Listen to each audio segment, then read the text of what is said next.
In this video, we're going to go over some more beginner tips for battle aces. This topic is going to be on flanking. I'm going to show just a clip from one game, and then we'll go over full game after that. This first game is going to show what not to do.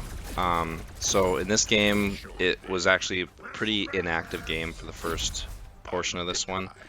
So I just fast forwarded to this point. My opponent sat on two bases and made locusts that I just deflected, as you saw here. I had been on three bases for a bit, and I guess for some reason deflecting the locusts made me a little overconfident, and I just kind of dived in on them. And that was a really, really bad idea. So we're kind of in this tighter area. I can't really get a good surround, and as you can see, a lot of my melee units are just trying to find a spot to scoot in, but just keep running in the back line, and they're just not participating in the fight. Meanwhile, my opponent with the ranged army, everything is basically firing. And at this point, our armies are kind of bigger, so typically, you know, the longer you let things go and the bigger your armies get, the melee army is going to scale worse in the long run, and the ranged army is going to scale better in the long run. So this just didn't turn out good at all based on the angles I was trying to hit him at, and there's really no reason to attack, even though I deflected some locusts. I mean, not a huge deal. I was on three bases, he was on two. He basically had to come to me because otherwise that would have turned into an economic lead. So I could have just sat back, chilled, and waited for him to come in, set up two separate control groups, and set up a flank. So that was kind of embarrassing. This was just like a really bad way to do it. But yeah, I learned my lesson from that. And I began practicing using two separate control groups quite a bit. So if you were in the beta, or if you're aware of at least some of the hotkeys that are available, tilde in the top left next to the number one is a button to just control all your units all at once, and that's extremely convenient. And it's pretty handy in the early game, I'd say, too, if you're looking to just have, you know, one control group and keep grabbing the extra units that you rally.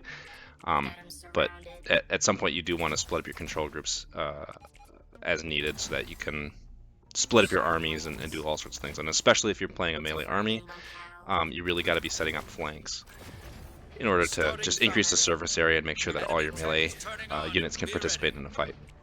So this game is going to be kind of similar in terms of how many bases we get. So I'm going to throw it on a third, and then my opponent is going to basically do like a two base timing push and try to knock out my third.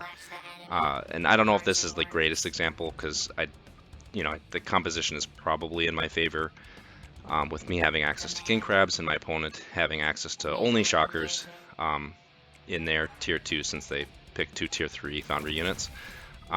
But the concept here is still the same. You know, even if my opponent was playing mammoths like the other game, or some other composition, the concept here is the same. So basically, I take my third base, and I know that's gonna, eventually lead to an economic lead if my opponent doesn't also take a third.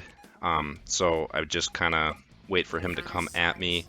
At some point here, I will split my units up into two separate control groups for kind of the north and south side, and kind of just wait and watch for when he moves out. And then the other thing I want to emphasize is that when you're trying to set up your flanks, you end up playing, I guess, what I call the mini-map minigame, where you maybe have control group 1, control group 2, and really you don't need to swing your camera all over the place to control the army. You're just really gonna tunnel vision your mini-map in the right-hand corner, and just look at his red blob, look at your green blobs, get your green blobs equidistant from his red, and then just try to come in at the exact same time. So just like this, where both my flanks kind of hit his army at the exact same time, because I've certainly lost games where my two flanks were just not quite in the right position. One engages, I don't know, 3, 4, 5 seconds before the other flank, and that can potentially make all the difference in terms of how the fight goes. But yeah, you can see how cleanly that one went. Again, the composition here maybe is more in my favor anyway, but yeah, that definitely went as good as it possibly could have at that point. And then from here, it's a pretty easy cleanup. So anyway, that's just a quick video on flanking, pretty basic tip, but hopefully that kind of helps people out there. and hope you enjoyed. Thanks for watching.